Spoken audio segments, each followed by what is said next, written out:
Welcome back to the Straight Talk Politics channel, everyone. In today's video, we're going to be taking a look at the 2024 United States House of Representatives elections in the state of Virginia. So, in 2022 in Virginia, what we saw is 3 safe Republican seats, 4 safe Democratic seats, 1 likely Republican seat, and then 3 seats that are pretty competitive. Virginia 2, Virginia 7, and Virginia 10 are the 3 congressional districts that are going to be the most competitive. And then on the Republican side, Virginia 1 is possibly competitive. I'd call that more of a sneaky competitive congressional district where it doesn't appear to be competitive at first, but it could be down the line. And same with Virginia 10 on the Democratic side. It's likely Democratic, but Joe Biden carried the district by 17 points, and Virginia 10, Virginia 7, and Virginia 2 were all carried by Joe Biden in the 2020 presidential election.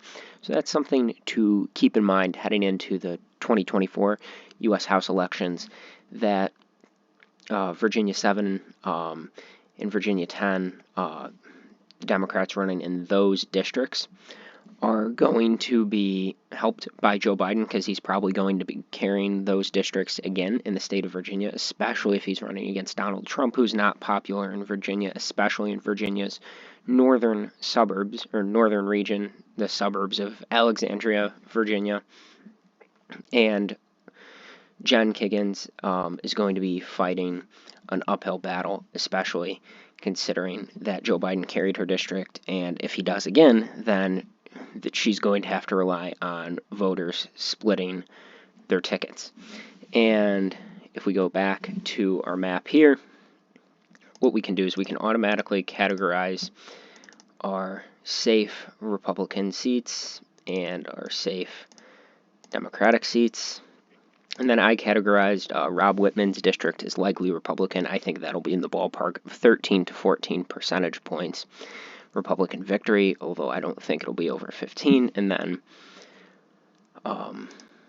Jennifer Wexton's district I'm going to categorize as likely Democratic. Joe Biden carried it by a safe margin, but as we saw on the House level, it was a bit more competitive, with Jennifer Wexton winning by around 6.5 points against Hung Kao. However, Hung Kao is not running for this district again. He's running for the Senate.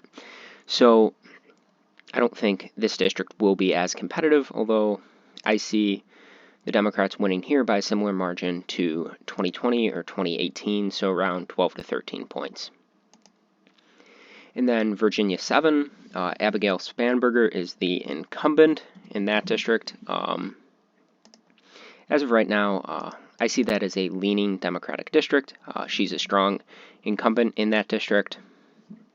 She did well. She flipped a district with a similar partisan lean in 2018, won re-election in 2020 by a similar margin, and then in 2022 she won by 4.7, almost 5 points in this district, which is supposed to be highly competitive. So I think the Democrats are in a pretty good position in that district. And then for now, I'm going to categorize Jen Kiggins' district as tilt Republican, simply because she won by 3.5 points in this district in 2022, defeating incumbent Elaine Luria, who flipped the district in 2018 and held on to it in 2020 by almost 6 points. But looking at it now, it's become more competitive, and Joe Biden only carried this district by 2 points, so I think it's relatively reasonable to assume that Jen Kiggins could rely on some split ticket voting. However, there's been no polling released. I don't know which Democrats are running in the district. I don't know if Jen Kiggins is going to have a primary challenge on the Republican side, so I'd need to see more information, but as of right now, I see that going down to at least tilt Republican, and I would not be surprised if that were to end up back in the Democratic column.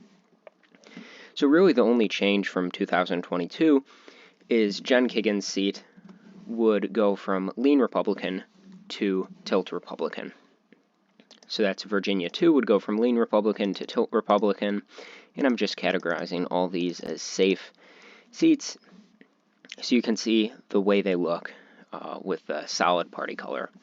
So Republicans would have 5 seats from the state of Virginia in the House of Representatives, and Democrats would have 6 after the 2024 elections.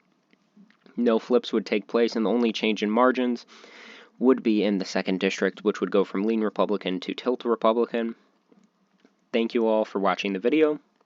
Please remember to like the video and subscribe to the channel, and turn that notification bell on so you can get notified whenever I post a new video. Like I said, I'm doing daily uploads the month of November. I hope you all enjoyed this video, and I hope you all have a great day, and I'll see you tomorrow.